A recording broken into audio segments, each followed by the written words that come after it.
বোমার স্তূপে বাংলা, বিস্ফোরণ কাণ্ডের 60 ঘন্টা অতিক্রান্ত। অবশেষে সোমবার সকালে কাটোয়ার রাজুয়া গ্রামে পৌঁছয় ফরেন্সিক টিম ও বম্ব স্কোয়াড। নমুনা সংগ্রহের পাশাপাশি আরও বোমা বা বোমা তৈরির সরঞ্জাম মজুত রয়েছে কিনা তা খতিয়ে দেখে ফরেন্সিক টিমের সদস্যরা। গ্রাম জুড়ে এখন আতঙ্কের বাতাবরণ। যে নমুনা পেয়েছে সেই নমুনা থেকে কতটা কার্যকরী হবে সেটা কিন্তু একটা প্রশ্ন থেকে যাচ্ছে। তার কারণ দীর্ঘ কয়েক ঘন্টা ধরে বৃষ্টি হচ্ছে, 2-3 দিন ধরেই বৃষ্টি হচ্ছে। এর ফলে কিন্তু অনেক নমুনা কিন্তু নষ্ট হয়ে যেতে পারে, এমনটাই কিন্তু আশঙ্কা করা হচ্ছে। পুলিশ আসছে, আসা যাওয়া করছে, সব মানুষের মনে করতে ভয় আছে। এই নিয়ে এই পর্যন্তই যে সব মানুষের তো আতঙ্কে আছে। সন্ধ্যালে আলি বাড়ি ছুটি করে সব। শুক্রবার প্রায় রাত 8:30 নাগাদ বিকট শব্দে কেঁপে ওঠে কাটোয়ার রাজুয়া গ্রাম। হুড়মুড়িয়ে ভেঙে পড়ে পরিত্যক্ত বাড়িটি। ঘটনায় মৃত 1 ও আহত 3 জন।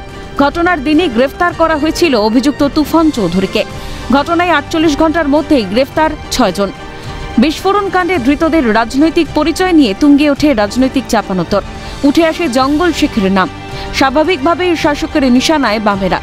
তবে ভোটের আগে বোমা বিস্ফোরণের ঘটনা রাজ্যে নতুন কিছু নয়। 2023-এর পঞ্চায়েত নির্বাচন হোক কিংবা 2024-এর লোকসভা, বারংবার রক্তাক্ত হয়েছে বাংলার মাটি। বছর ঘুরলেই বিধানসভা ভোট। শক্তি প্রদর্শনের জন্যই কি প্রস্তুতি চলছে? গ্রামের আনাচে কানাচে লোকচক্ষুর আড়ালে তৈরি হচ্ছে বোমা? সেই প্রশ্নও কিন্তু উড়িয়ে দেওয়া যায় না। কিন্তু মানুষের মনে প্রশ্ন আসছে, এত দেরিতে কেন এলো এই বম্ব স্কোয়াড ও ফরেন্সিক টিম? কাটোয়া থেকে অরূপ সেনগুপ্ত, ক্যালকাটা নিউজ।